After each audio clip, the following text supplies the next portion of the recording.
Então, gostaria de agradecer por estar aqui nesse momento, participando com vocês desta reflexão litúrgica, na parte mais, digamos, acadêmica, né? Nos simpósios. O meu tema era mais sobre os mártires da Amazônia, ligados a toda a dimensão histórica e eucarística também. E o congresso, ele tinha como tema um tema muito interessante, do céu para o altar da Amazônia. E tinha essa arte, né? Aqui, muito interessante, sem muitos exageros, né? Sem muito colorido, que às vezes a gente acha que chamar a atenção precisa muita cor, né? Precisa muita... Enfim, não vou dizer nada aqui, que tem um monte de gente ali da comunicação, né? Que de repente pode se ferir com isso. Mas, às vezes, aqui a colar, né? Tem coisa simples, é realmente uma arte plástica muito bonita, né? Muito simples, muito falante, né? Você fala por si, você está explicando coisa que, aliás, arte a gente não explica, né? A gente olha, está ali, tchau. Depois tem gente que fica explicando. Eu tinha um professor que ele levava a gente para o museu lá do Vaticano, a gente passava o dia inteiro, se faltava morrer de fome, ele chegava em frente de uma arte daquela e ficava ali horas e horas e horas e horas, falando, a gente em pé lá, não sei o que mais. E bebendo daquele negócio. Mas foi bom que eu aprendi muita coisa, né? Graças a Deus. Então, foi um momento muito bonito e, portanto, um momento eucarístico, né? da história de Porto Velho, de 100 anos da diocese, como nós estamos também preparando aqui, né? O nosso jubileu, 1928, 1930, né? O Padre Calazar já está pensando ali o que ele vai fazer no Congresso Eucarístico do 2030, né? Ele já está imaginando ali o que vai sair ali.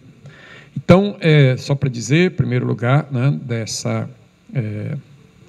dessa efeméride que eu participei.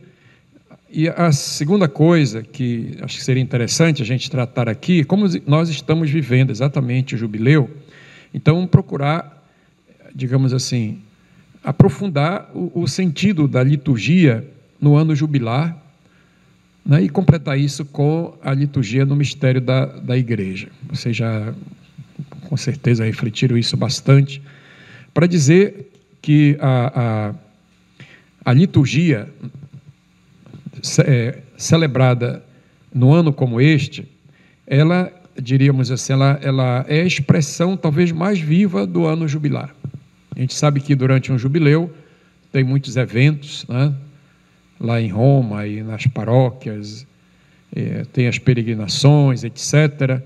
Mas nós não podemos deixar de perceber que neste, ou no ano como este, a liturgia ela assume um aspecto de centralidade, né? Porque tudo passa, e tudo se expressa no ano jubilar pelas ações litúrgicas, né? Seja as celebrações eucarísticas, ou simplesmente passar pela Porta Santa, né?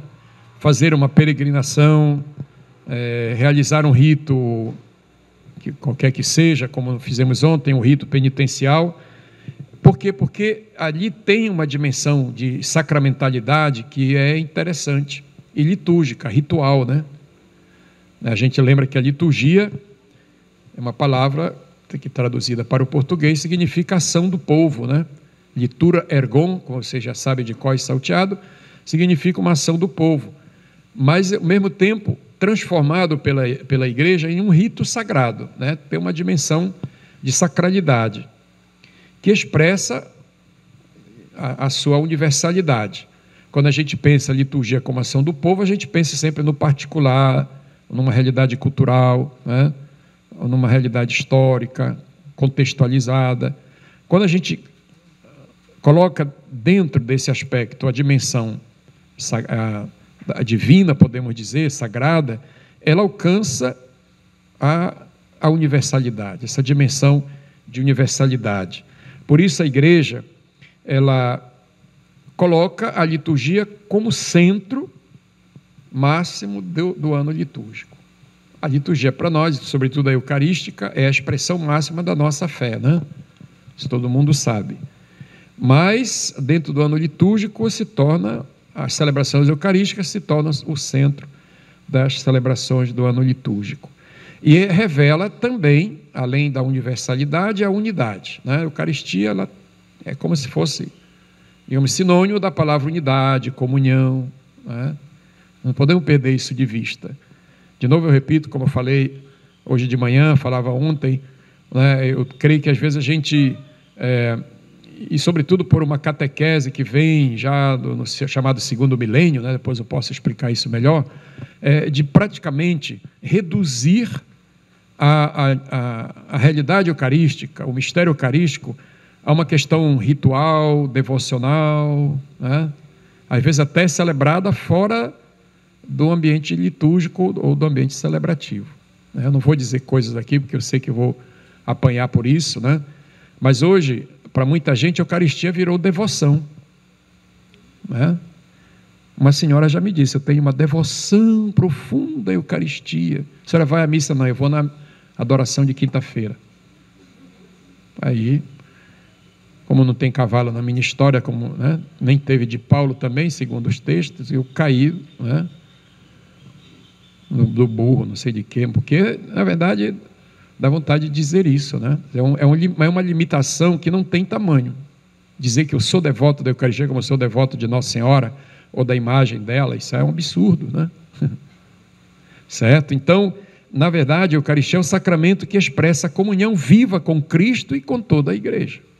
A igreja é o corpo de Cristo, nunca esqueçam disso, pelo amor de São Paulo, né? São Paulo coloca a igreja numa dimensão eucarística. Assim como eu como o corpo de Cristo no altar, isto é o meu corpo, isto é meu sangue, São Paulo vai dizer a igreja é o corpo de Cristo. Cristo é a cabeça, né? Se alguém disser que não tem Eucaristia nisso, né, precisa estudar mais um pouquinho. No sentido de que, para nós, a Eucaristia, que celebra o mistério, né, nós vamos falar isso, o mistério da igreja, olha só, né? O mistério da igreja, que é corpo, que é comunhão, que são pessoas, né, que estão reunidas para celebrar a sua fé, celebrar o amor, a proximidade, a esperança, né? Então, por isso, a igreja ela vai nos orientando, né, para... Deixa eu juntar aqui, senão eu perco a minha cola aqui, né? Vai nos... A minha sabedoria está toda aqui, ó. Se eu tirar um desse aqui, acabou.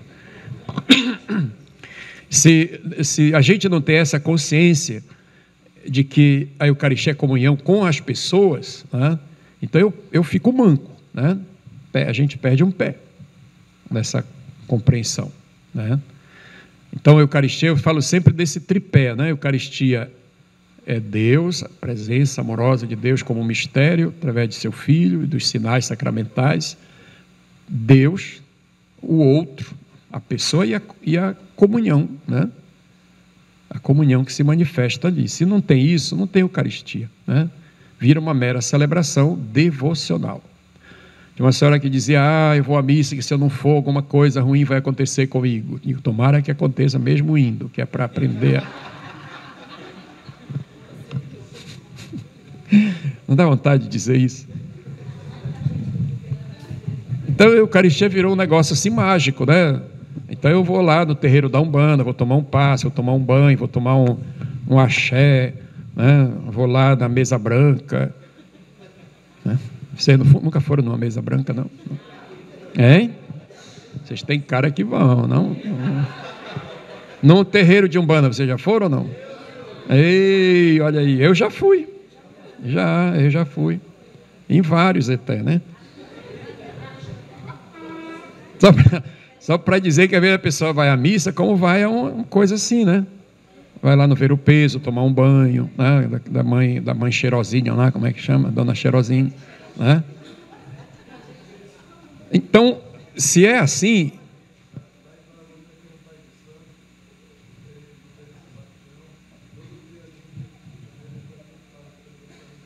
E toma o quê?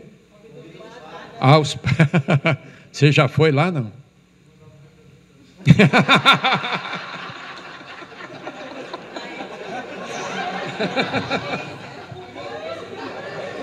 Quem foi? Foi a secretária, não?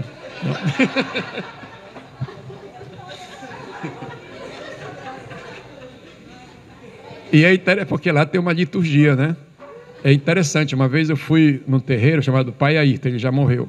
Porque como eu dava aula de catolicismo popular, religiosidade popular, então eu levava meus alunos para isso, né? E era mais engraçado que às vezes tinha algumas freiras, algumas irmãs, né? E elas iam, né? De véu e tudo. Imagine alguém ver uma freira saindo de um terreiro assim com véu. E que diabo que essa freira está fazendo aqui, né? Hein? Pois é, elas iam com uma vergonha meio escondida, naquele tempo podia tirar o véu, né? Então, e aí a senhora que está conosco, uma antropóloga, ela disse: olha, vamos ficar aqui, né? E a gente vai assistir. Quando eu ver, lá vem o Pai Ayrton. Aí ela disse assim: ele já vem incorporado, né? Ele já vem incorporado, quer dizer, lá dentro do altar, do santuário dele, ele já, né? Porque às vezes o pai de santo, a mãe de santo, a umbanda, ele incorpora ali naquele negócio, aqueles tambores, né? O tambor, tudo tem um sentido lá. E assim, aí eu aprendi com ele, né? De me incorporar para celebrar a Eucaristia.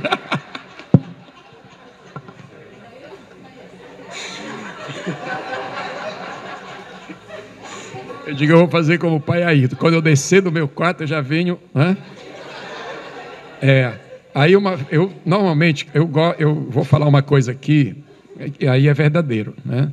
Eu tenho para mim, por exemplo, a sacristia como um lugar dessa incorporação, digamos, do mistério, né? Eu digo que a Eucaristia deveria ser a antessala do mistério. Muitas sacristias, Eucaristia não, desculpa, sacristias deveriam ser a antessala do mistério. Em muitas paróquias que eu vou, a sacristia é a antessala do inferno, né? E isso é sério, não é para rir, não, né? Porque, olha, tem uns ambientes de sacristias por aí que são um horror, né? É gente andando para cima e para baixo, e vai e vem, e grita, e gargalha, e não sei o quê. Eu não vou dizer essas que eu já fui, porque, né? Mas eu fico ali no meu canto, meio recolhido, eu me preparo, e vou incorporar, né? Aí eu fico lá e deixo a parafernália acontecer ali, né? Mas não tem recolhimento, né? A sacristia deveria ser um lugar de recolhimento. Eu vou entrar no altar, né? Subiremos montanhas sagradas, colinas suaves do amor cristão, e de repente eu estou aqui numa papagaiada, numa bagaça, né?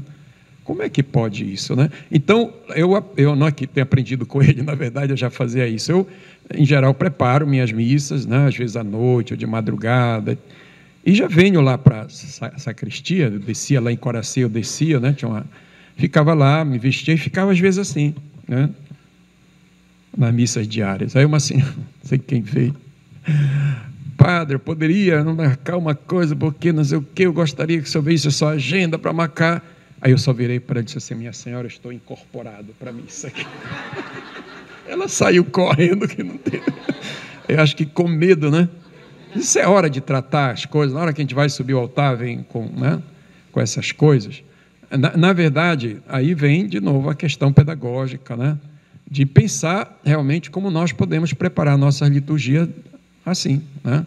Preparar as coisas antes para não ficar nesse furdunço de Martas. Aí aparece a Marta lá: Marta, tu te preocupas em cima da hora com muita coisa, né? Então, eu creio que aqui tem na verdade, a necessidade não só de uma preparação de um rito, né?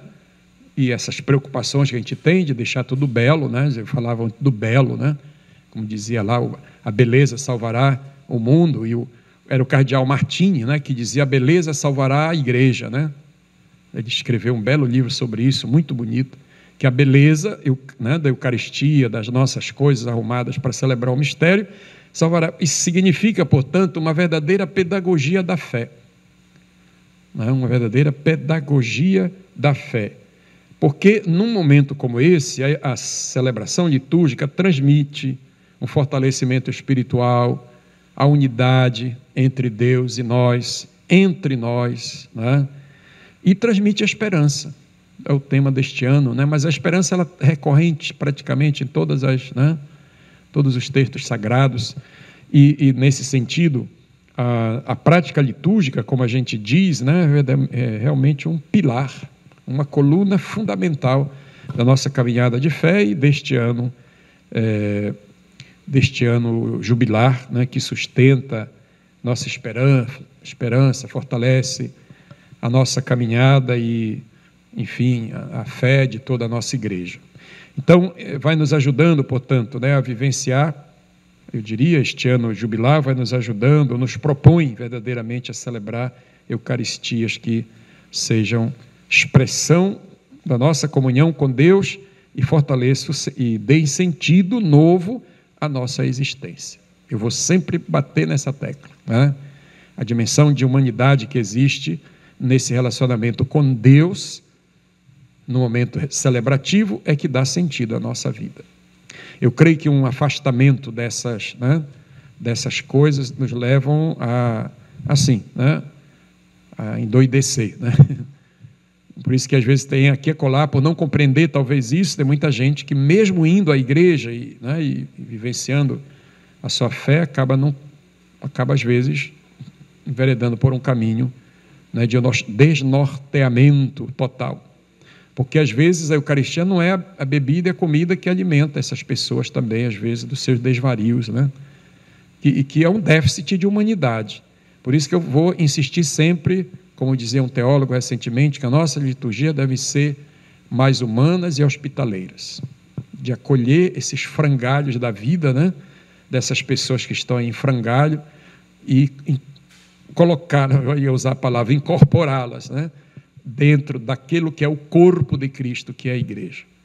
Porque, de novo, eu repito, eu creio que às vezes há um descuido dessas coisas. Nossas missas são muito bonitas, são muito bem organizadas, são um verdadeiro manancial de coisas belas para ver, mas às vezes a gente esquece dessa dimensão de o toque. Uma vez eu fui numa missa, aí naquele momento da paz, eu disse: a paz do Senhor, a paz do Senhor Jesus esteja sempre convosco. Esperei o diácono. Pelo menos dizer: agora vamos. Eu olhei para ele e disse: não, aqui não se dá o abraço da paz. Quase que eu caio do cavalo, que eu não tenho, Como é que é? Porque o padre não gosta, que vira bagunça. Então a igreja está errada, Ou sempre teve, porque sempre teve abraço da paz na missa, Não é novidade. O rito romano que tirou o abraço da paz, o rito romano do século XVI para cá que tirou o abraço da paz, mas sempre teve. Pegue as liturgias antigas, sempre houve esse ritual que foi levado para a igreja, como expressão da presença do ressuscitado. Eu vos dou a paz, de repente, a hora do abraço da paz não vem a paz, e aí, como é que fica? Então tira aquela oração de lá, certo? Então, para vocês terem ideia de como às vezes, e isso tem uma advertência do Papa aqui na Desiderio Desiderave, de que as pessoas têm certos estilos, sobretudo os padres, presidentes, que às vezes embotoa, cria uma nuvem sobre aquilo que é a realidade do mistério. Não, eu não quero isso, eu não faço isso, mas aí inventa um monte de coisa, O Papa usa uma expressão muito forte, tem umas figuras na igreja que têm uma criatividade selvagem na liturgia, selvagem. O Papa dizendo isso aqui, a Desiderio. Então, de fato, às vezes aqui a colar algumas coisas nos deixam preocupados se a gente está celebrando a Eucaristia ou a gente está num terreiro de Umbanda lá, não sei de onde, Desculpe dizer isso, porque às vezes uma senhora uma vez me disse: padre, ontem teve aqui a adoração, e umas 3 ou 4 pessoas foram exorcizadas aqui, caíram e não sei o que, pintavam, embora. Eu disse: meu Deus do céu, para que serviu a Eucaristia? Para incorporar o diabo nas pessoas? Como é que pode isso? A pessoa cai lá, fica tremendo, pegou o diabo tem agenda, Ele diz: eu só vou naquela celebração lá que é para... Como se o diabo não fosse uma realidade do cotidiano. Então tem alguma doença, alguma coisa assim na vida da igreja que está permitindo isso. Aí corre, não sei quem, a exorcista, e corre, vai tirar, e grita, e não sei o quê. Na hora da adoração eucarística, pelo amor de Santo Onofre, onde a Eucaristia foi parar, é para isso, Então, a gente precisa refazer esse caminho, E é por isso que eu queria colocar aqui uma questão, antes de falar ali, Quanto tempo eu tenho? 10 minutos? A manhã toda? Tá bom. Então a gente pode ficar falando aí, não se preocupe. Então, só para a gente entender como nós chegamos a esse desvio, né? Nós geralmente, como historiadores também, né, liturgos, a gente tem uma compreensão de que no primeiro milênio, né, podemos dizer assim, a Eucaristia, ela, digamos assim, focava, né, a centralidade do mistério pascal. A Eucaristia como ação de graças, aquilo que eu falei, né, Eucaristia como comunhão, né, a Eucaristia, expressão viva da palavra, né, a palavra de Deus, seja ela pregada, tradição oral, quando não havia os livros, mas depois o grande valor dado ao livro, né, à palavra, ao lecionário ou ao evangelho. Naquele tempo não tinha lecionário, mas o evangelho, como ele era, né, digamos assim, expressivo, né? O altar da palavra, a palavra pregada. Depois se vai para a mesa da Eucaristia, né? Então a gente pode dizer, de fato, ali a celebração era celebração do mistério pascal mesmo, né? A sua mais expressiva cor, né? Celebrar no primeiro milênio significava exatamente isso, comer e beber juntos em ação de graças. Isso está nos textos dos padres da igreja, né? Os grandes padres do primeiro milênio. Então a vida eucarística era a vida das pessoas, né? Todo mundo imaginava chegar o fim de semana para correr, né, para celebrar a Eucaristia. Eu não sei bem, quer dizer, historicamente falando a gente sabe, mas passou-se para o segundo milênio, do ano 1000 em diante, sobretudo um pouco antes, né? Eu já falei em alguns lugares isso, com um imperador chamado Carlos Magno.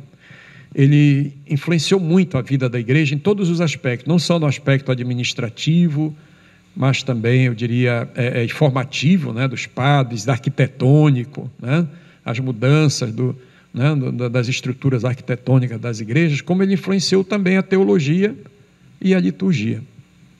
Né? Interessante. Tinha uma escola lá, onde ele morava, uma cidade chamada Aquisgrana, que tinha o palácio, para ver como ele era muito religioso, parece o palácio do... Aí tinha um caminho que ele fazia para chegar à capela que ele mandou fazer. Era uma capela igual essa daqui, né? Era octogonal, até hoje está lá essa capela. E tem dois andares, um andar de baixo, onde ficava o padre e o povo, e ele vinha lá do palácio dele, no segundo andar, até hoje tem o trono dele lá. Ele assistia a missa lá de cima daquele, está lá até hoje, o altar dele, né? Isso modificou completamente, né, a Eucaristia. Aí a Eucaristia ela ganhou digamos assim, um significado completamente diferente daquele ali, né? Então, primeiro milênio, centrada na palavra, na Eucaristia, se sentia, né, essa realidade viva de Deus, digamos assim. O segundo milênio, ele vai destacando algumas coisas e modificando radicalmente até a estrutura arquitetônica das igrejas. A escola de Aquisgrana, ela foi criando, digamos assim, um ambiente, né? Uma nuvem sobre o mistério celebrado. E a primeira coisa, só para vocês terem uma ideia, que aconteceu foi virar o altar de frente para a parede. Não existia no primeiro milênio. Os altares eram altares no meio da igreja, né? Compartilhados, digamos, todo mundo envolvia o altar, era a presença do mistério. Aí viraram o altar para a frente, né, da parede. O padre começa a celebrar de costas para o povo, porque é o mistério que está ali, que deve ser como que protegido, né? A festa mais importante não era mais a Páscoa, por exemplo, né? Passou a ser o Natal, mais tarde, no século XIII, a festa de Corpus Christi, porque, né, a adoração, né, passou a ser mais importante do que a missa. Vocês imaginam isso? A adoração santíssima passou a ser mais importante do que a missa. Para vocês terem uma ideia, eu diria que talvez o maior prejuízo dessa história foi o escondimento da palavra. Tirar o ambão, né, dali, e a palavra era lida no altar, em cima do altar, de costas. Que comunicação fantástica, não é, Mateus? A Páscoa não existia nessa época. Vocês imaginaram? Primeira leitura deste lado, leitura, vocês estão aí vivendo as minhas costas, né? Por isso aquelas, como é que chama? Casulas bonitas, né? Que hoje o pessoal está recuperando, chamada casula romana. Aqui na frente, tudo feio. Aqui atrás é uma maravilha, né? Porque todo mundo enxergava o rabo, a costa do padre aqui. Tinha até o levanta-cauda, né? Tinha um coroinha, que ele ficava ajoelhado ali, né? E levantando aquele negócio que pesava, tudo era fio de ouro e tal, né? Então ele tinha que segurar para o padre poder. Foi quando surgiu a história de levantar a hóstia. Foi um documento do Papa, esqueci o nome dele, que determinava que levantasse a hóstia para o pessoal pelo menos ver a hóstia. Você imagine isso. E o padre não, ele diz, esse é o meu corpo, pronto, isso é o meu sangue. Aí o padre, não, levante a hóstia. Levantava, tocava os sinos, né? Por que toca o sino? Por que tocava o sino? É porque as pessoas não estavam nem aí para nada. Tinha que ter um sinal de que Jesus ia se levantar para o pessoal olhar, que o pessoal não estava nem aí para nada.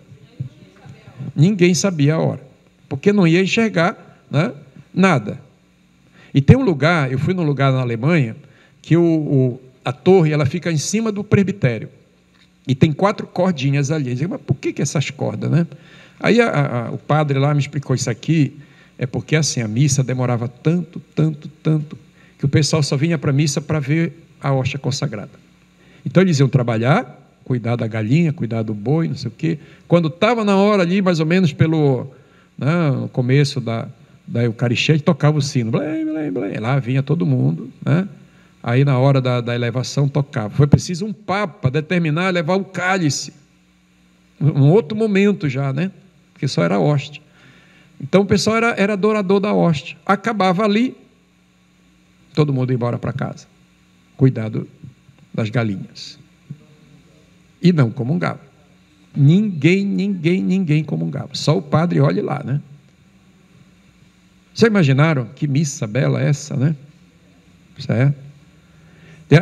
Ele falava da comunhão, de fato, essa história de comungar todo dia, todo domingo, isso não existia. Muitas vezes o cristão era só obrigado a comungar na Páscoa. Vejam lá o Concílio de Latrão, se não me engano, o terceiro, ele determinou que pelo menos uma vez na Páscoa da ressurreição o cristão comungue, se confesse, está lá como mandamento da igreja. Vocês imaginam isso, que esse negócio devia ter até acabado, né? Era uma determinação pelo menos uma vez, porque ninguém comungava, né? Porque, digamos assim, colocaram tanta formosura, tanto mistério sobre a comunhão, que ninguém comungava. Às vezes até as irmãs, por exemplo, tem uma história de um mosteiro lá na Europa, em que as irmãs pediam autorização para comungar pelo menos no dia de domingo. Até os santos, né? Eu não esqueço o nome do santo, que ele escreve nos textos dele que a maior alegria dele era quando ele podia comungar uma das 4 vezes do ano.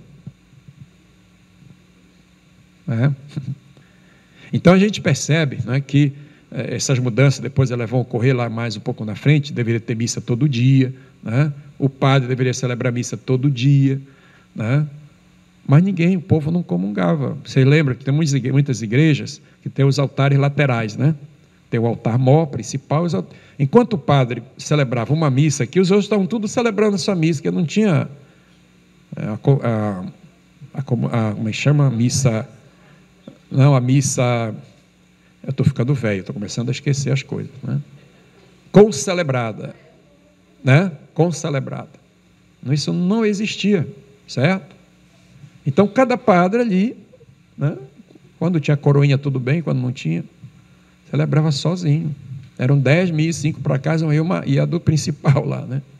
Por isso que as igrejas têm esses altares laterais. Só para dizer, né, que, na verdade, a Eucaristia ela perdeu, digamos assim, essa sua aura, né, de uma grande festa, e se tornou uma festa, lógico, né? da igreja, todo domingo, depois diariamente, mas ela se tornou assim um pouco essa história de só ver o Cristo na hora, né, da missa, não se tem uma dimensão comunitária, eclesial, né? Depois a perda do contato com a palavra de Deus, que era lida bem baixinho, né? Depois pegava o evangeliário, colocava desse lado, né? O lecionário perdeu a sua grandeza, a sua beleza, tudo era tirado da Bíblia, do Evangelho, né? E o lugar da presidência, por isso a história do padre, né, que preside, né, do celebrante, na verdade nem é presidência, era celebrante principal, né? Ele se torna a figura central da celebração, né? Não tem quem leia, não tem quem participe, não tem quem cante, né?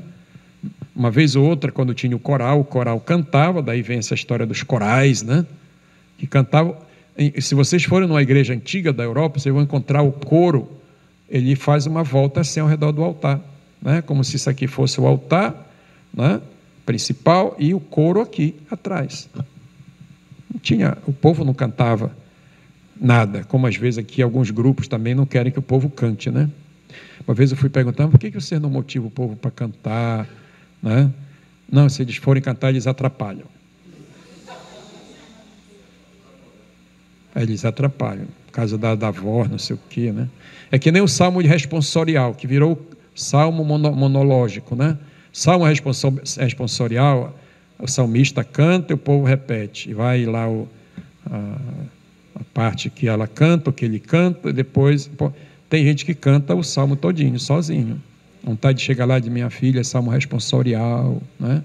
Deixa o povo cantar, faça o povo, movimento, ensaie antes. O povo não sabe cantar, ensaie antes. Falta aqui a pedagogia do padre Calazans, de ensaiar antes, né?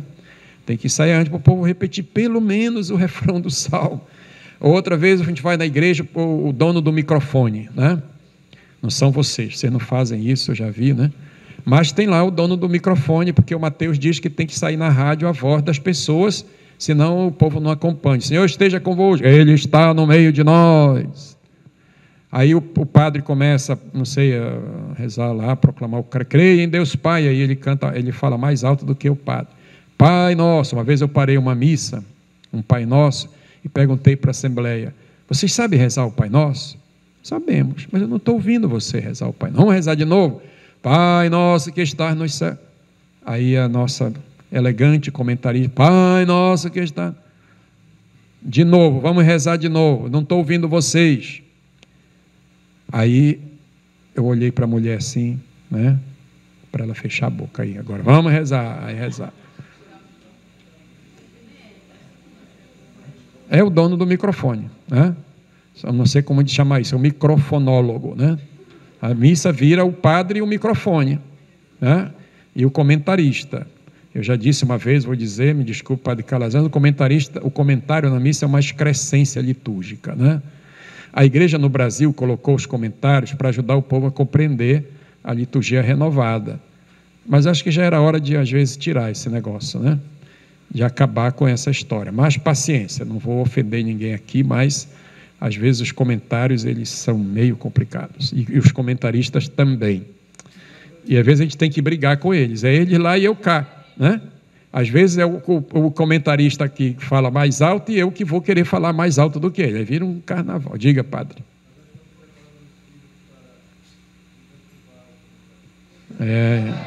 Como custa. Eu me lembro ali da nossa queridíssima catedral e quando eu cheguei me espantei. O comentarista ficava no ambão, de costas para o altar. Que maravilha, né? Acho que era missa ainda bizantina lá, sei lá das contas, né?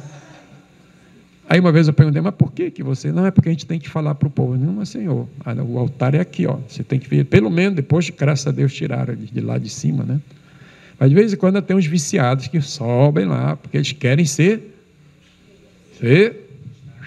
né, vistos. Isso aí é outro pecado já da liturgia nova, que depois a gente vai falar também, né? Já estamos falando. Então, só para vocês terem uma ideia, como a gente chegou, às vezes, a essas mudanças substanciais, foi a mudança de foco, né? A mudança voltada para certas coisas, o altar-mor, a adoração, a hóstia consagrada, depois ao cálice, né? O declínio da palavra,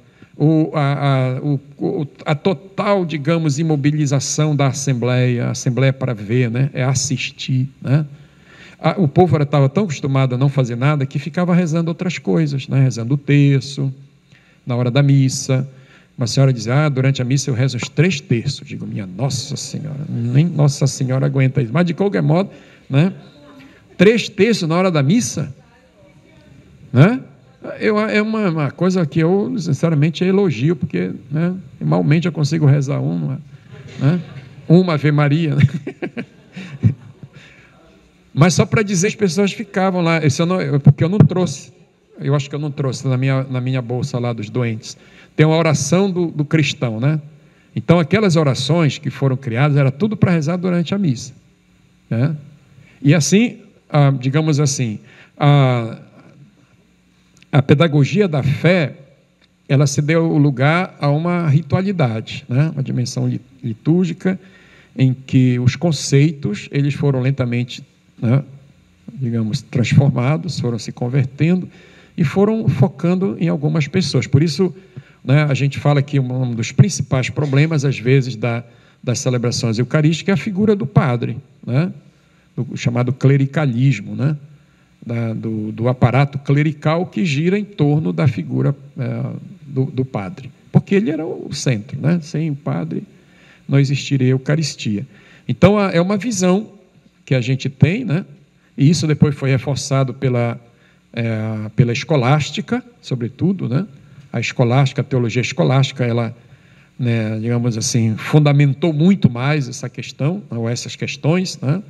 E isso chegou até o século XVI, com a reforma do Concílio de Trento, mas deixou praticamente assim intacta essas coisas. Ressaltou a sacramentalidade, que o Lutero tinha acabado, a dimensão sacrificial, que o Lutero também, né, e os protestantes eliminaram, mas manteve essas coisas do segundo milênio, não recuperou, digamos, né, a Eucaristia, a compreensão eucarística do primeiro milênio, e manteve isso até há pouco tempo com a reforma litúrgica. Diga, padre.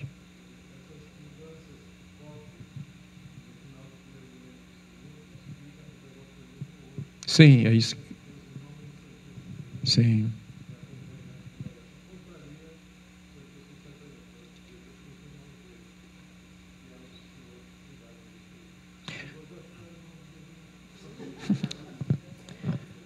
Então, isso que ele está falando, de fato, criou não só o devocionismo eucarístico, mas todas as outras devoções, né, que foram incorporadas, infelizmente, às vezes, à Eucaristia, como as novenas, e as ladainhas e outras coisas mais, né?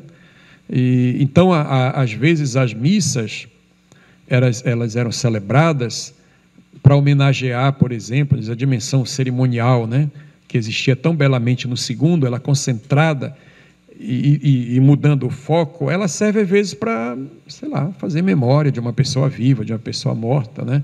E aí vocês podem imaginar, isso parece uma brincadeira de mau gosto, mas aparecem as chamadas intenções da missa, né? As intenções, vamos celebrar a missa por fulano de tal, está aniversariando, que morreu, que não sei o quê, né? Celebrar, fazer, digamos assim, festejar, né? Comemorar certas coisas. Eu uso uma palavra que pode parecer feia, mas às vezes a missa é usada para abrilhantar um acontecimento social, né? Isso, se a gente não tiver cuidado, fica naquilo. Uma vez eu fui numa celebração, uma dessas celebrações que eu me dignei de ir, né? Lógico, pessoa muito... Diga, eu gostaria que eu fosse lá na minha empresa, né? Aí fui, o ambiente já era meio pesado, né? E tudo, fui lá porque é um pessoal muito católico, né? Aí celebramos a missa e tem as benditas ações de graças, né? E eu, desde aquela vez, eu vou dizer, eu nunca mais faço isso. Aí vem as homenagens, aí vem não sei o quê, entrega de medalha, entrega não sei o quê, e para cá, e foi mais do que a missa. Quando desfoca essa coisa para isso, né? Quando desmembra isso, negócio, aí vocês podem desconfiar, né? A missa não valeu nada, ela foi só um enfeite, né? Dentro do programa daquela empresa, daquele evento, né? Então, não custa nada eu acabar a missa e deixar essas coisas acontecerem lá de outra forma, ou em outro lugar, né? Mas vira um acontecimento social, né? Uma devoção pessoal. E aí vem enfim, né? Todas essas coisas que às vezes aqui e acolá a gente tenta consertar, mas não consegue mais, né? Certo? Uma das coisas que eu tenho muito falado, e falo isso para vocês, falando para os padres uma vez na formação aqui dos padres, eu falei isso, que é muito complicado, às vezes, por exemplo, a gente pegar a hóstia lá do sacrário e colocar em cima do altar, né? Aquelas hóstias, elas estão consagradas, elas não precisam, não têm necessidade, nem deveriam ser colocadas novamente sobre o altar, elas estão consagradas, tira dali e leva para a comunhão, né? E a outra coisa é que toda Santa Missa, todas deve ter sempre a consagração de hóstias para o povo. Infelizmente, nós padres, nossos padres, e uns por pirraça, né, eu sei, eles não fazem isso. Eles não têm, o sacrário está cheio de hóstia, não tem para que consagrar mais. Vamos chamar de burro, né? Ignorante. É ignorância pura, né? Porque a hóstia, para ser a comunhão, ela é coisa viva, né? Então eu vou comungar do corpo vivo de Cristo, consagrado aqui e agora. Aquelas hóstias do sacrário, quando muito, é para os doentes, para quem não pode ir à missa, e os ministros pegam lá e levam. Mas pegar aquelas hóstias lá do sacrário, colocar aqui para dizer aqui, não houve consagração daquelas hóstias, elas estão consagradas. Não precisa. Peguem do sacrário e levem direto para a comunhão, ou botem numa mesa à parte. Eu já recomendei que tem uma mesinha ali debaixo do sacrário, tire as hóstias, coloque ali, depois leva, não em cima. E o pior ainda, né, é quando volta que coloca de novo sobre o altar e acaba tudo, né? A gente tem a compreensão, acho que vocês já ouviram, que quando acaba a comunhão de quem comunga, o padre diácono, tudo aquilo que está ali, depois que tomou o cálice, etc., vai e leva para... Nada de ficar lavando o cálice, não sei o quê, né? E tem uns que passam o dedo assim no cálice, a mão aqui, assim. Uma vez eu vi um diácono fazer isso, quase que eu caio para trás, né? Não tem nenhum diácono. O diácono já foi embora, não?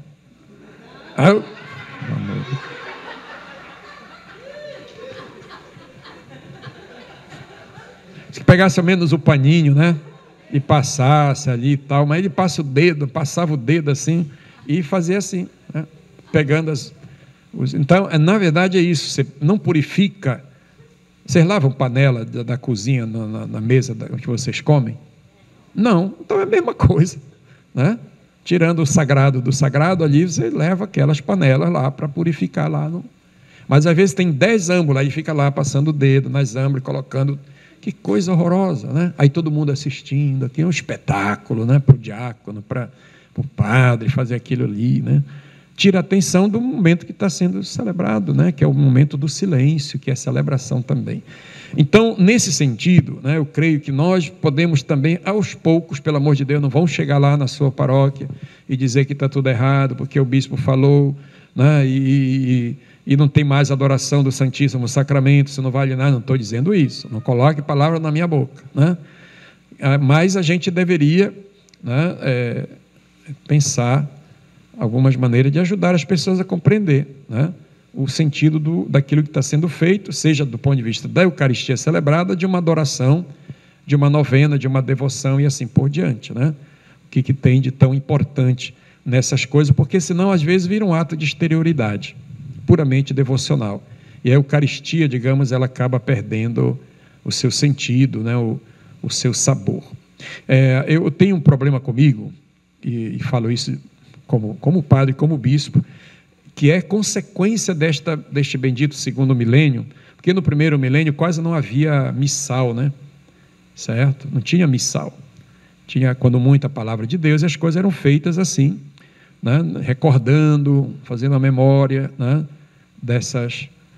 Desses grandes acontecimentos ali pelo século IX, X, surgiram os primeiros esboços de missal, e a gente vai chegar até Pio V, né?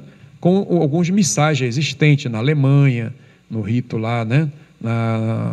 Nesse rito galicano, como eu falei, que veio da França, de outros que vieram, né, da Igreja Ortodoxa, e depois isso tudo foi,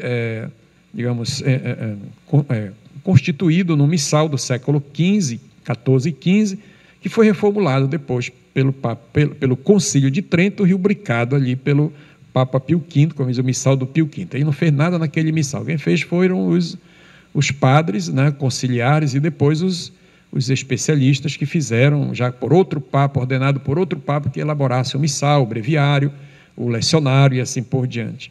E a partir dali o missal virou o livro principal da missa. A palavra, a Bíblia perdeu o seu significado, né, e o missal se tornou, né, o ponto central de tudo ali. O problema não é o missal em si, né? O problema é o uso dele, né? O uso dele. Eu acho que o Concílio Vaticano II ele fez um grande resgate, né? Virando o altar de frente para as pessoas, envolvendo na participação, nas respostas, né, da própria Assembleia, e não mais só alguém representando a Assembleia, embora a gente caia de novo nessa história, né, dos microfones por aí espalhados, o resgate da palavra, do ambão, né, da palavra, da mesa da palavra, o resgate dessa centralidade de Cristo vivo, né, não o Cristo que está lá no sacrário para ser, né, tem uma outra finalidade. Então, é um resgate daquilo que foi perdido, não é novidade. Agora a igreja está inventando coisas, absolutamente. Isso já existia, né? Na verdade, é um resgate da centralidade, por exemplo, do altar, da centralidade da palavra, a centralidade, né, da comunidade, né, da Assembleia. Como a gente já falou em outros momentos, a Assembleia celebra, né? É a Assembleia celebrante, não tem um celebrante principal ali, né? Porque toda a comunidade é comunidade celebrante, né? Então, graças a Deus, eu diria, né, que esse resgate foi feito, o resgate da homilia, né? Antigamente o padre ia, né, fazer sermão, né, o famoso sermão, né, a prédica que durava horas e horas e que não tinha nada a ver com a celebração eucarística, com a palavra pronunciada, né? Eram coisas assim que vinham, as coisas do momento, aspectos moralísticos, né, da vida das pessoas, as condenações, né? Ali se condenava Deus e o mundo, e às vezes se perdia o foco, né, da homilia. A homilia, graças a Deus, foi recuperada, tornada obrigatória, pelo menos no domingo, né? Porque às vezes também ninguém, né, fazia homilia, foi preciso obrigar esse povo a fazer homilia. Então, na verdade, se recupera uma teologia eucarística, uma teologia litúrgica, né, e dando vida, eu diria, novamente à celebração, né? Só para dizer uma coisa que eu ia falar do missal, às vezes, nós temos o missal como nosso companheiro inseparável de cada dia, que a gente já sabe tudo no decoreba, né? Certo? Então, às vezes, a missa ela vai no automático, né? Eu falei ontem, ou hoje, né, que tinha um padre, amigo meu, que celebrava a missa em 10 minutos. Ele não usava missal. Ele já sabia tudo de cor, né? 10 minutos uma missa diária, 15 minutos uma missa diária. O que a gente faz da missa, né? Porque tem que celebrar todo dia em 15, 10 minutos. Nem como é o nome daquele homem que... Não, o super-homem lá, sei lá quem, né? O Flash, The Flash. Era a missa The Flash, a gente apelidava ele, é o The Flash, né? Porque era assim, missa rápida, missa ligeira. A missa, coitado, né, de Deus nessa hora, não aparece. Então, na verdade, e hoje vocês estão celebrando isso aqui, resgatando a mistagogia como metodologia mais apropriada da iniciação à vida eucarística, né? Iniciar a vida de fé, podemos dizer assim, a partir, né, do rito, da ação eucarística, e é um grande desafio que a gente tem ainda pela frente, que são esses resgates, né, desse caráter comunitário, ministerial, né, dos grandes ministérios que vocês, leigos, realizam, né? É uma necessidade que se impõe, na verdade, né, de ter um leitor, alguém que orienta, que ajuda, né, na celebração, os ministros. Então, a gente pode dizer que, de novo, a vida eclesial ela é celebrada, né? A vida da igreja está sendo recuperada na vivência litúrgica e nesse sentido, todos os ministros, todos somos agentes, sujeitos da celebração, né? A Sacrosanto Concílio, que é esse documento aqui, né, que está aqui no documento do concílio, ele realça, portanto, essa dimensão participativa plena como um direito e como um dever de todos, né? Interessante esse resgate que a Sacrosanto Concílio faz, né? E resgatando tantas outras coisas e nos ajudando a viver uma coisa um pouco mais simples, né, daquilo que era o passado, né, do segundo milênio. Então, ao concluir essa parte aqui, né, a gente pode dizer o quanto ainda talvez nós precisamos fazer. O grande problema é que parece que nós estamos entrando no terceiro milênio de costas para o primeiro de novo, né? Estamos tentando recuperar aquilo que o segundo milênio impôs. Então, missa em latim, o altar virado de costas, os paramentos vistosos, né? Uma celebração centrada na figura do padre, quando muito aqui acolá um leigo ou um diácono, né? Com as roupas apropriadas, que às vezes não são apropriadas, mas, enfim, né? É uma liturgia que retorna a um tempo que já passou, né? E isso, às vezes, ela atinge também a própria Assembleia, né? Desculpem dizer isso, às vezes é necessário dizer, mas tem pessoas que estão voltando ao tempo do pré-concílio, do concílio tridentino, né? Nas suas vestes, com o véu na cabeça, ajoelhar, comer a comunhão na boca, né? Uma vez uma senhora veio me questionar por que eu não gosto de dar comunhão na boca. Eu disse, Jesus, quando deu a comunhão para os discípulos, ele botou a hóstia na boca dele? Não, então pronto, começa por aí, né? Se alguém me provar que Jesus alguma vez deu comunhão na boca, ou as primeiras comunidades davam comunhão na boca, eu me converto. A comunhão na boca, mando todo mundo comungar na boca, ajoelhe e comunga na boca, pronto. Mas se não me provarem isso, do ponto de vista da Escritura e da teologia, né, aí eu vou manter a minha indignação, né? Aí a pessoa diz a outra vez, porque sabe como é, né? A mão está suja, a mão está suada, a gente vem da rua, a mão está suja. Aí eu digo, a sua língua também não está suja, não? Você sabe que a língua, segundo Santiago, é o pior órgão do corpo humano. Vocês sabiam disso? Eu pensei que era mais embaixo, mas é a língua, né? Tem mais sujeira, né? Por isso, então, vocês têm que raspar a língua todo dia, né? Para poder comungar na língua. Quem comunga na boca tem que raspar a língua de manhã, passar álcool, né? Tomar uma cachaçinha, a cachaça limpa também. Vocês têm o texto, cadê? Quem é que tem a Bíblia? Tem algum protestante aqui? Não? Me dá aqui a tua Bíblia, deixa eu mostrar um negócio para vocês aqui. E além do mais, tem o problema das bactérias, né? Que a gente pode passar para a pessoa que comunga na língua não sabe disso, por isso que no tempo da pandemia, mas não é só no tempo da pandemia, né? As pessoas às vezes têm uma doença que nem sabe que tem a doença. Eu nem sabia que eu tinha câncer e tive o câncer, né? Um belo dia. Então, olha só, capítulo 2, né, de São Tiago. São Tiago era meio brabo, né? São Tiago não era brincadeira, não.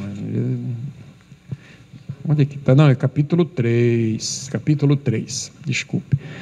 Meus irmãos, não sejais muito a vós tornar mestres, pois sabeis que estamos sujeitos a julgamento mais severo. Todos nós tropeçamos em muitas coisas. Aquele que não peca no uso da língua é um homem perfeito, capaz de refrear também o corpo todo. Coitado de nós, né? Fica falando mal dos outros. Se pomos um freio, olha só o que ele faz, comparação horrorosa aqui. Se pomos um freio na boca do cavalo para que nos obedeça, conseguimos controlar o seu corpo todo. Reparai também nos navios, por maiores que sejam e impelidos por ventos impetuosos, são entretanto conduzidos por um pequeníssimo leme na direção que o timoneiro deseja. Assim também a língua, embora seja um membro pequeno, se gloria de grandes coisas.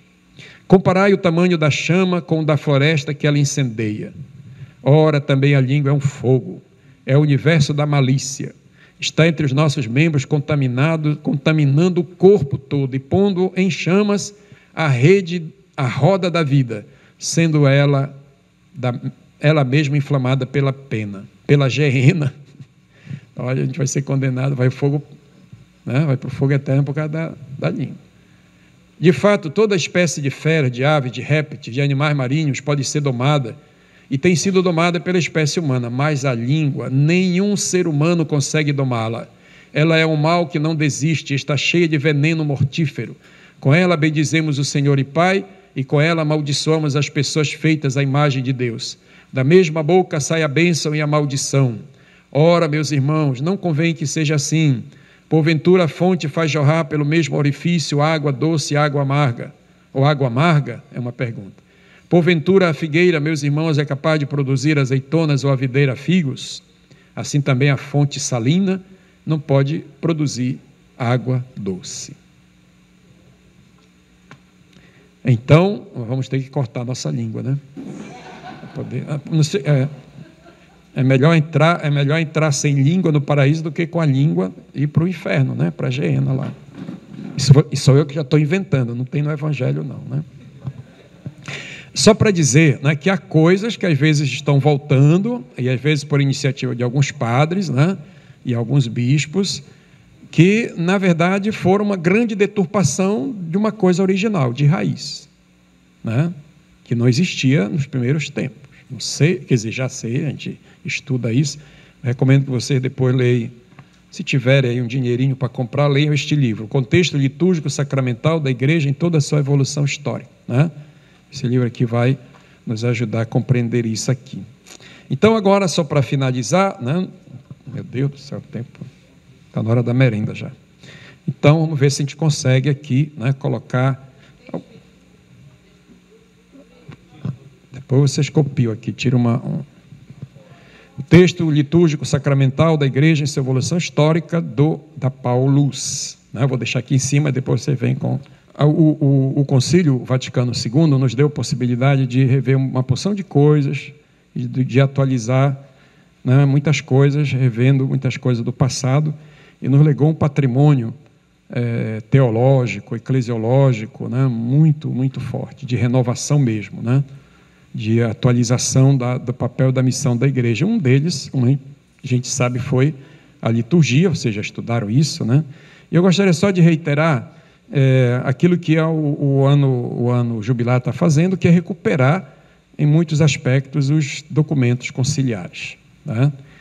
E um deles é a Sacrosanto Concílio, né, o documento que trata da liturgia, e lá nesse documento está ali colocado a liturgia no mistério da Igreja, né?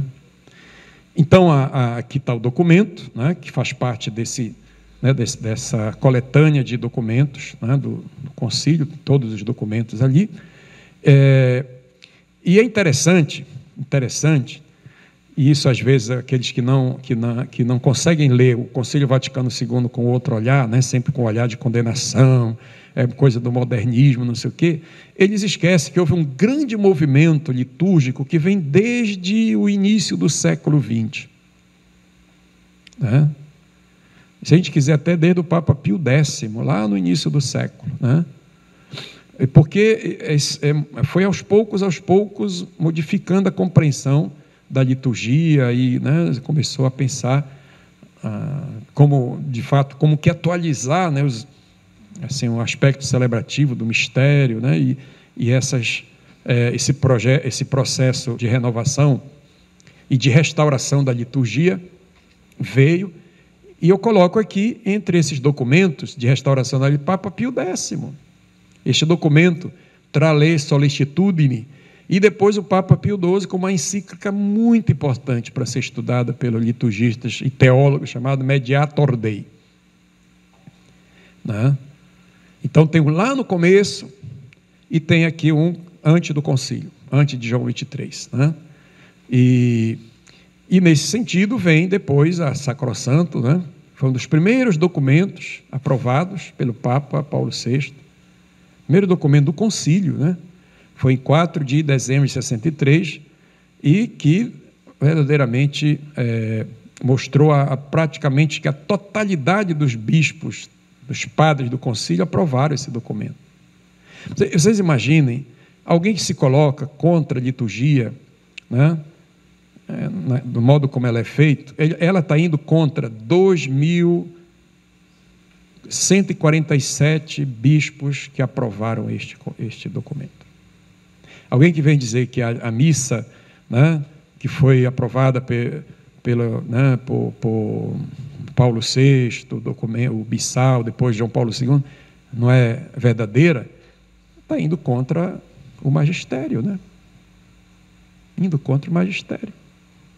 Indo contra o princípio de unidade, de comunhão, né? Certo? Depois tem outras consequências disso aqui, né?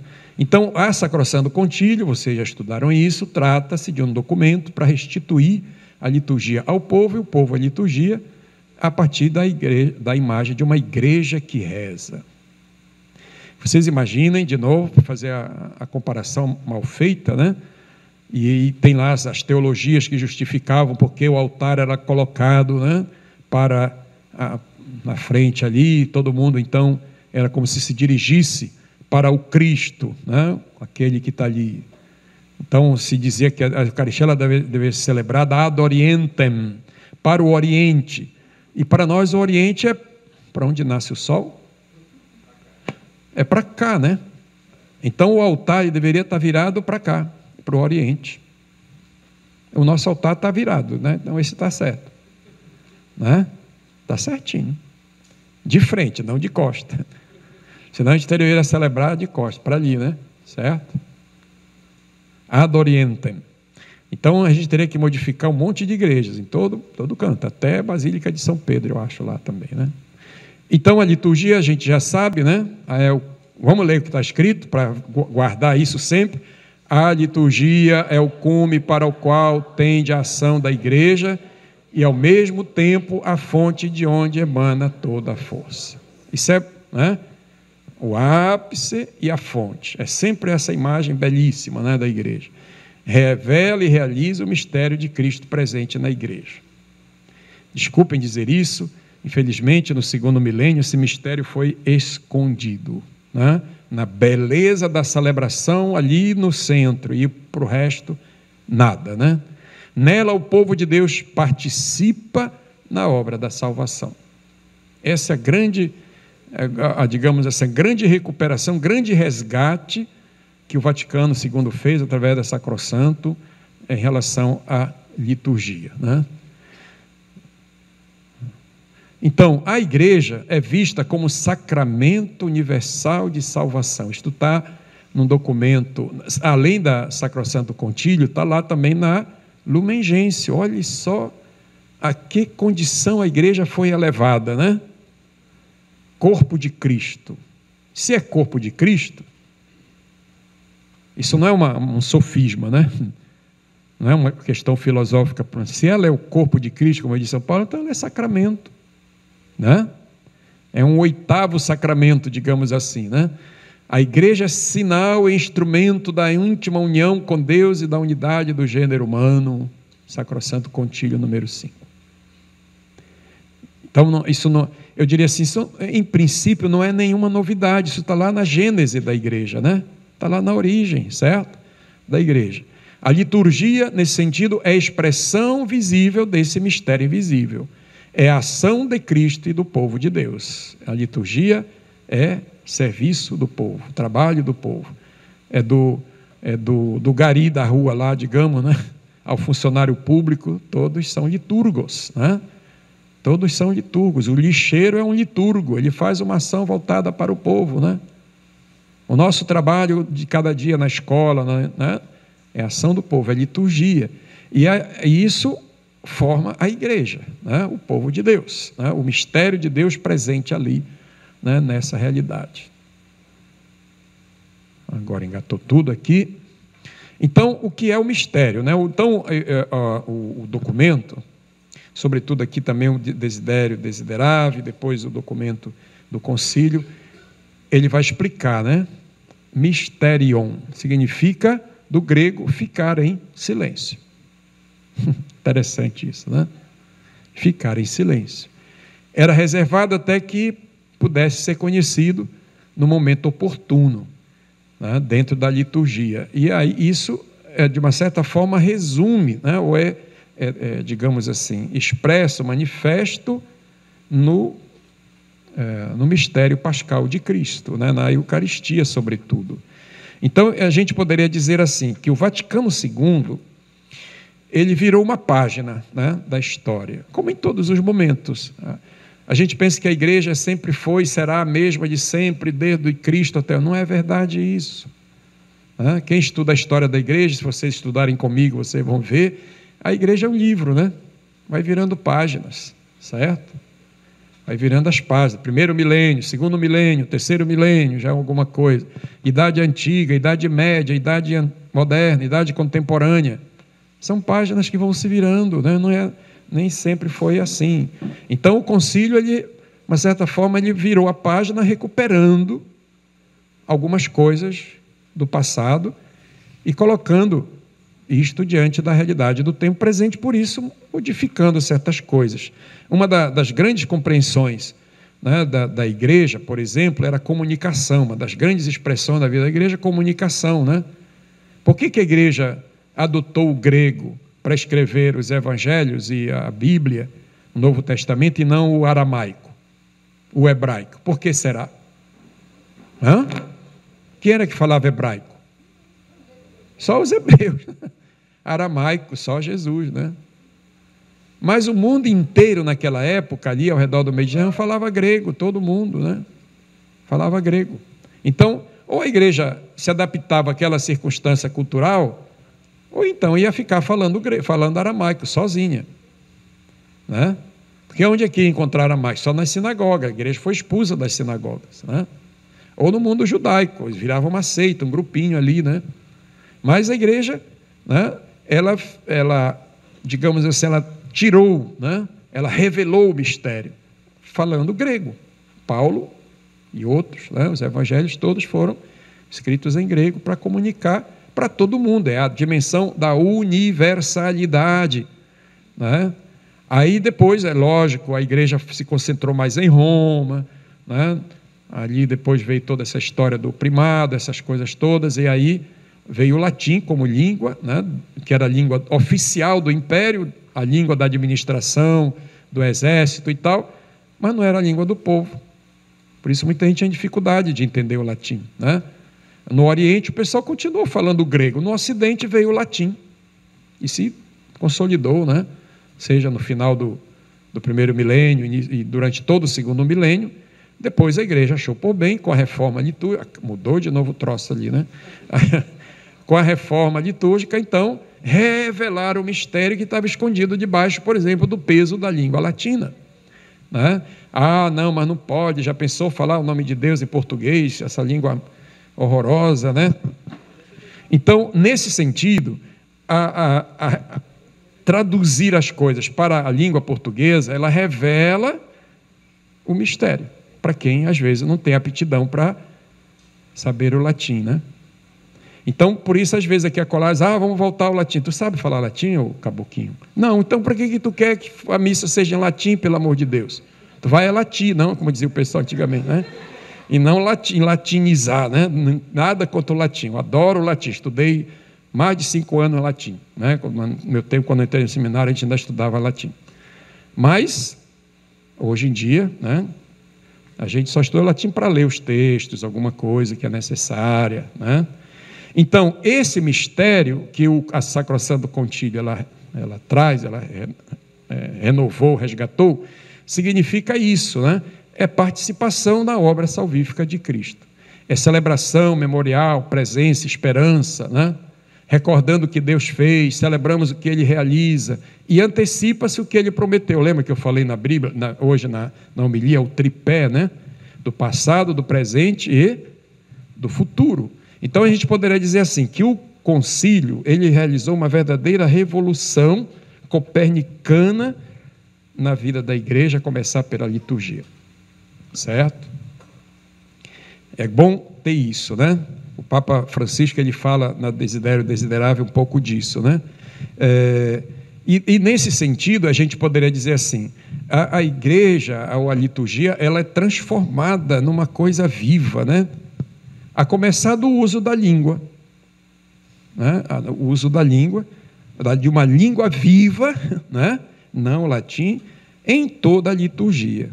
Então, a renovação litúrgica, ela não é um ato assim, renovar, porque é moda, não, né? Esses novos rituais têm uma chave de leitura, portanto, que nos leva, de fato, né, a recuperar os princípios gerais que estão presentes na liturgia, que se tornou um caminho, né? Um caminho litúrgico para compreender essa realidade da revelação do mistério pascal de Cristo no tempo, na história, no momento, né? A gente costuma dizer o mistério pascal em ato, né?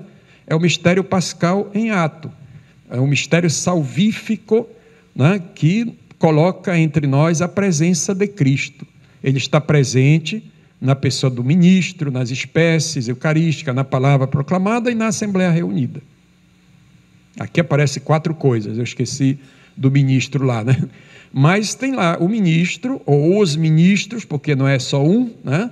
Tem os outros ministérios, diaconia, tem os leitores, etc., né?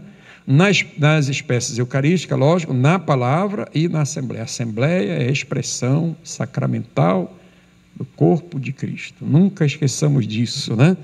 E, nesse sentido, eu diria assim, toda a existência, né, do ser humano, da vida da igreja, está sendo ali celebrada, né? Está sendo celebrada. Então, essa relação entre liturgia e igreja, né, como nos prega a Sacrosanto Concílio, é verdadeiramente algo que recupera a originalidade, a natureza da própria igreja e a natureza da liturgia. Tá? Então, é bom ter isso claro, para a gente poder, né, levar adiante, né, essas coisas que nós estamos aprendendo aqui, e como Cristo se revela, se manifesta realmente como sacramento na vida da igreja, né? Então, as ações litúrgicas, elas não são só pessoas, né? Agora é só o padre que celebra lá em latim, ninguém sabe mais de nada. Não, são celebrações da igreja. Guardem bem isso, né? São celebrações da igreja. Por isso, o sacramento da Eucaristia é chamado sacramento de comunhão, né? Sacramento de unidade, porque revela também, né? Revela para nós quem é Cristo. E isso ajuda a gente, por exemplo, a compreender por que fica complicado a gente celebrar a missa sozinho, né? Sem ninguém, mas a igreja está representada ali, né? Mas é muito complicado, né? Então, a Eucaristia é a expressão da vida da igreja. O Papa João Paulo dizia, a Eucaristia faz a igreja faz a Eucaristia, né? E essa é uma expressão muito bonita, né? Dessa presença de Cristo e a participação do povo de Deus, como acabei de falar. É ardente o desejo da igreja que todos os fiéis sejam levados à plena e consciente e ativa participação na celebração litúrgica. Então, tira o microfone do comentarista, né? Deixa o povo rezar o Pai Nosso, proclamar a sua fé, né? Porque às vezes os caboclos lá tomam conta da Assembleia, são donos da Assembleia. Nem o padre reza no Pai Nosso no microfone, o comentarista está lá gritando no microfone, né? É um protagonismo que não tem tamanho, que é desnecessário, né?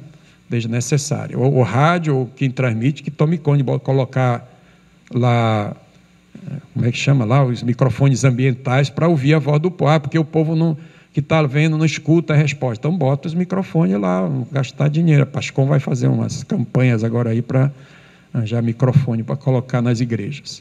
Então, a liturgia é uma ação comunitária eclesial, repete-se isso sempre, né?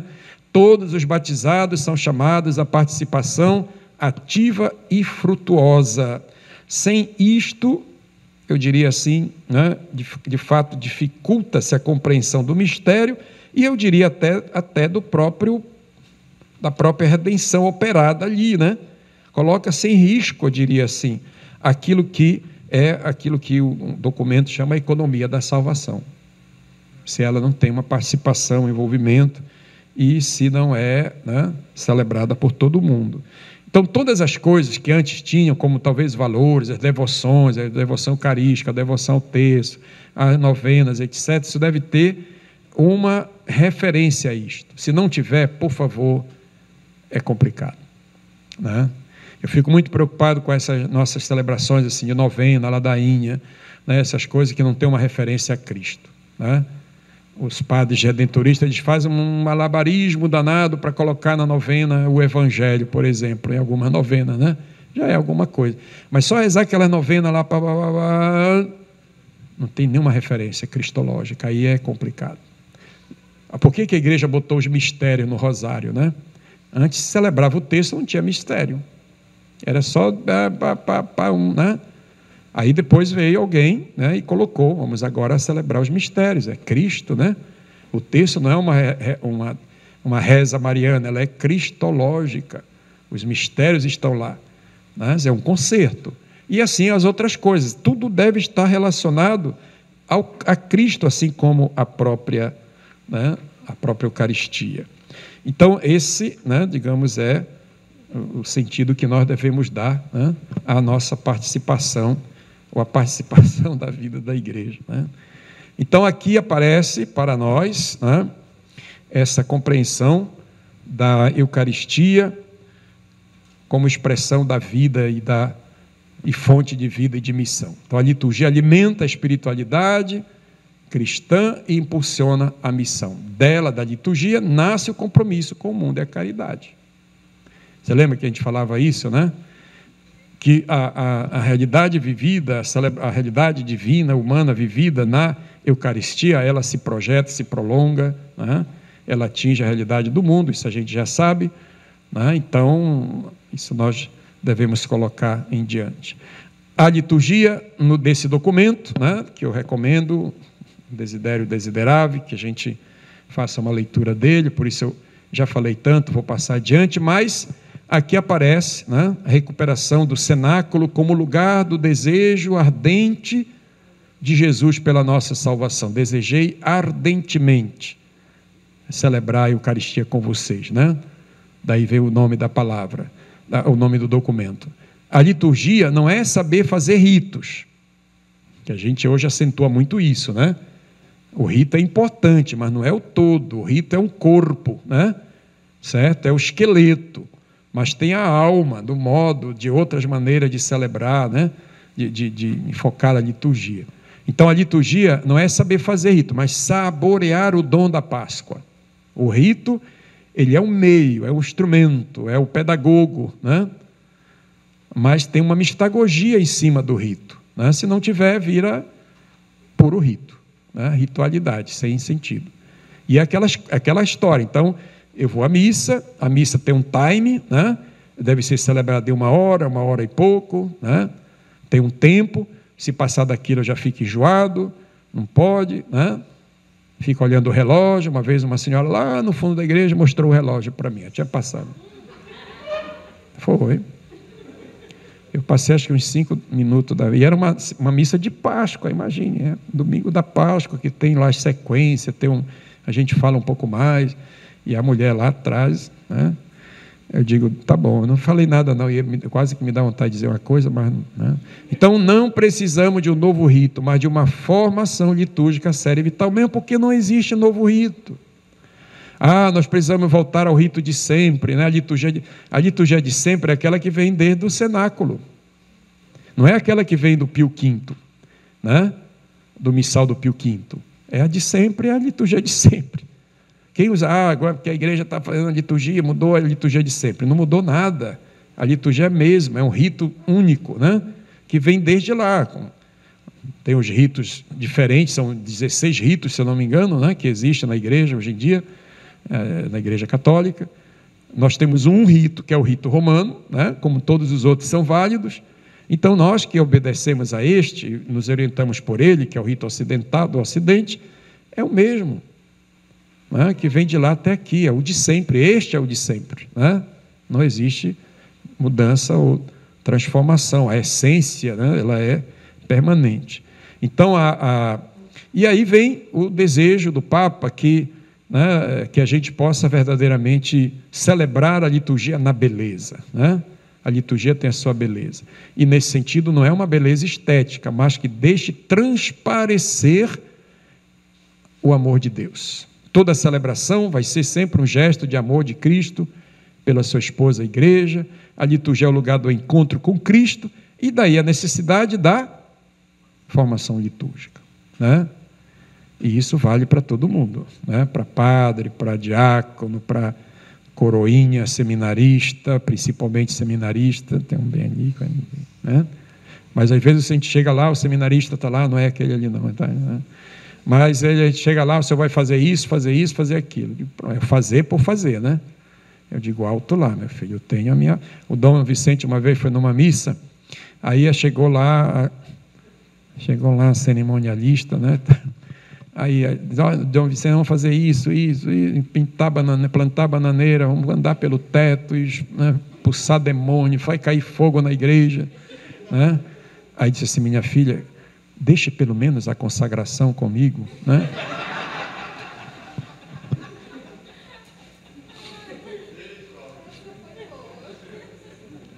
Pelo menos aquilo que eu sei fazer, eu vou fazer, né? Se vocês estiverem falando para ela, eu vou se consagrar e pronto, né? Ele ficava, ele não esculhambava, não, ele era, né? Era na categoria ali, né? Dando a dele lá. E então a gente, né, praticamente encerra dizendo quanto é importante o valor, né? O valor que nós devemos dar à liturgia, que é expressão, portanto, da divina Eucaristia e se opera a obra da nossa redenção, né? Então, pela liturgia, digamos, né, nós fazemos tudo, né? É um ato primeiro, eu diria, da missão da igreja. Lógico que tem catequese, tem isso, tem aquilo, mas essas outras coisas, elas decorrem daqui, né? Certo? Da dimensão litúrgica, porque tudo gira do começo ao fim da nossa vida em torno da liturgia, né? Por isso a gente vai depois com a catequese, com as outras formações, família, etc., mas tudo nasce daqui. Então eu coloquei rapidamente, né, um pouco esse documento que saiu do ano litúrgico, esse documento chamado Liturgia no Mistério da Igreja, né, acentuando esses aspectos da liturgia celebrada no tempo, na história, né, mas destacando sobretudo aquilo que para nós é a essencialidade. E o nosso caminho será este, né? Não existe plano B nessa história, não existe retorno, embora os saudosistas, fundamentalistas, anacronistas, né, eles queiram um retorno ao passado. Isso não vai mais acontecer, né? Mas o Papa que vier, eles perderam um pouco a linha, porque achavam que vinha um Papa que ia mudar tudo, né? Então, até falando isso, uma vez uma senhora mandou um vídeo, olha, agora o Papa vai mudar tudo, porque estão dizendo isso, e fizeram como é que chama? Uma montagem, né? Esse pessoal que trabalha com esse negócio de inteligência artificial fez uma montagem dizendo que o Papa ia mudar agora a liturgia. E tudo mentira. Disse, olha, é mentira, isso é um fake. Mas me mandaram uma mulher, ela da missa, que ela já não sai mais de casa, então as fofoqueiras de plantão ficam mandando as coisas. Ela acredita em tudo, né? A pobrezinha, ela me manda, ainda bem que ela me manda. Aí eu oriento um pouquinho do meu jeito, né? Brincando com ela, certo? Mas tem isso, aí tem muita gente enganando as pessoas, né? Por conta dessa história, e as mídias estão cheias disso. Então, é preciso tomar cuidado para não se deixar enganar, porque para nós é isso, não tem retorno, né? Você deve ter acompanhado o Monsenhor Gabriel com as suas reflexões e nos ajudado a compreender cada vez melhor e celebrar também, né? Cada vez melhor o mistério que nos cabe celebrar, participar dele. Muito obrigado, um abraço para vocês, voltem para casa, contentes, felizes, alegres, leve essas coisas lá, né? Converse com seus párocos, esses padres que às vezes querem pintar e bordar na liturgia, para as suas equipes de liturgia, para os coroinhas, né? Todos aqueles que participam com você das equipes, para poderem assim desfrutar melhor de tudo isso, tá bom? Então, muito obrigado.